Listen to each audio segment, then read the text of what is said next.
Hi everybody! I am so happy that we are together at the feast today. I am going to give you now the second message of this beautiful Bible story. Are you ready? Here it is. Message number 2. Welcome interruptions. Oh, that's right. You have to. Because in verse 19, Jesus was going somewhere and then all of a sudden this interruption happened. It says, just then. That's what it says, And let's face it, all of us go through just then interruptions. A friend calls up and you didn't expect that. Somebody needed your help, or a stranger knocks on your door and you get, agitated and irritated, and you had a plan and you had an agenda, you had somewhere to go, you had something to do, and then the just then interruption happened. Listen to me. I'm not saying that every interruption comes from God. Some don't, all right? But some do, and you need to discern, and you need to be sensitive to the Holy Spirit. I'm going to give you a warning.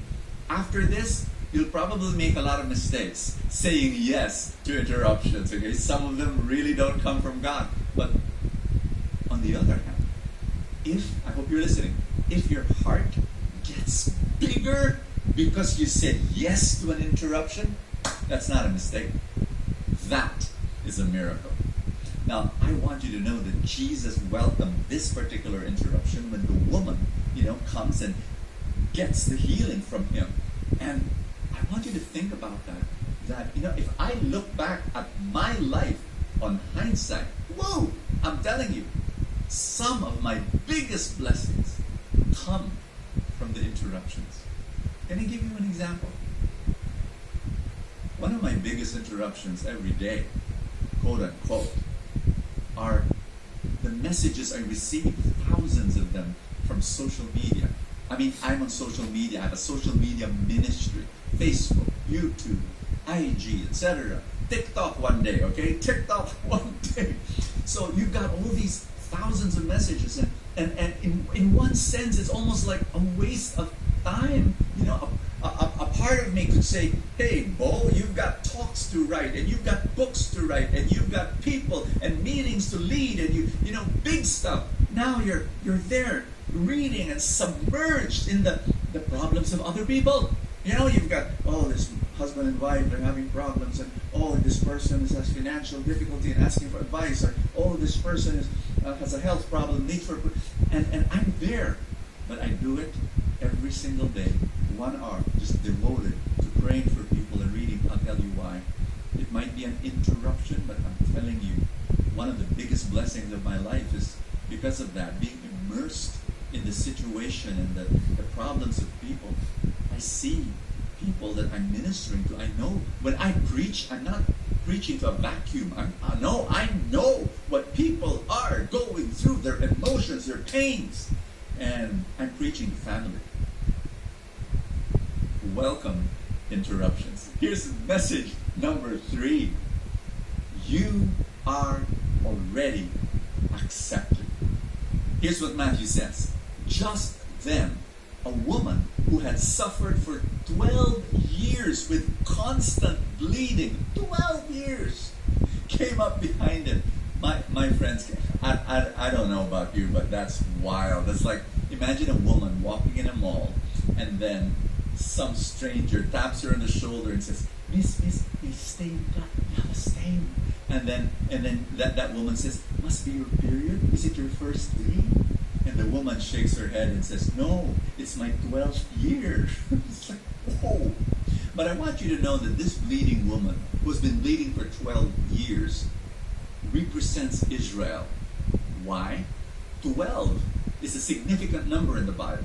12 represents the 12 tribes of Israel. And so this woman could be the representative of Israel, and the bleeding represents the non-stop flow of blood from where? From the animal sacrifices in the temple. And so I believe Matthew was saying, listen guys, no need for the animal sacrifices. No need. Jesus is the ultimate sacrifice. And yes, because of him and his sacrifice, you are already accepted by God. No, you don't have to do anything good for you to be loved by God. Right now, you're already loved. You're already accepted. You are already approved. You are already embraced. What a powerful, powerful message. And here's message number 4. We all need Jesus.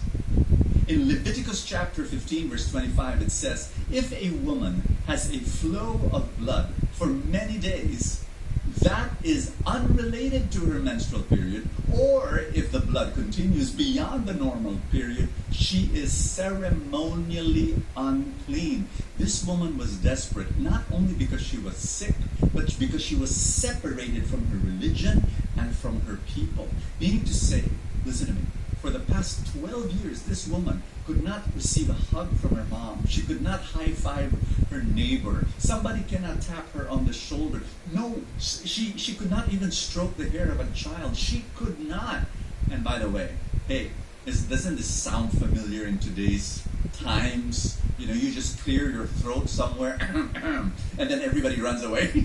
Well, this woman did not suffer that for a few days. She suffered that for 12 years. She could not. Listen to me. These two personalities in this Bible story, you've got the leader of the synagogue, the part of the who's who of the religious elite, versus this woman who was ceremonially unclean, meaning to say she could not enter a synagogue. I'm telling you, this guy ran the local church, all right? The first guy. This woman could not even enter church. How could you be more opposite than these two figures? And yet Matthew put together these two individuals into this Bible story to give you this message that it does not matter. Are you rich or are you poor? Are you educated or uneducated? Are you religious or not religious? It does not matter. Everyone, we need Jesus. We all need Jesus. And in the past 40 years of ministry, I'm telling you, I have talked to beggars and billionaires. And you remove their clothes and their cars. Behind it all, we are all scared human beings that are looking for purpose and worth and identity and happiness and love. Bottom line, we all need Jesus. Here's message number 5. Desperation is a good thing. Let's read what happened next.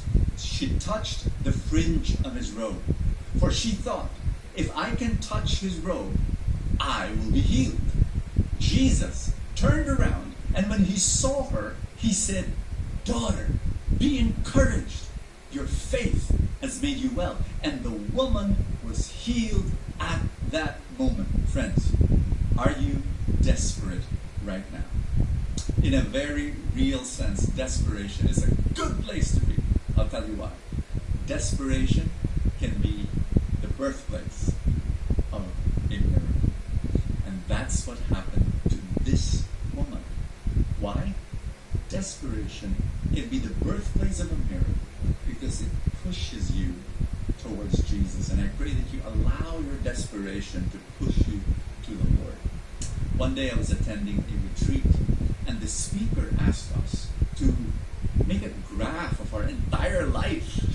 That was amazing. And she said, list down all your low points, list down all your high points in your life, and then plot them into the chart. And that's what I did. And wow, I looked at my life in that one page, the graph of my life, and here's what I noticed. The lowest points of my life. And what are they? When I was molested as a child, when I had a porn addiction, when I was bullied in school, when my wife experienced 3 miscarriages, we lost 3 of our children, when my dad passed away, when my mom passed away, when my sister passed away. I looked at the lowest points of my life and I realized they were the moments when I felt closest to God. The lowest points of my life catapulted me to my biggest spiritual growth. That's what desperation can do. It brings you, pushes you, compels you towards Jesus. 6th message coming up.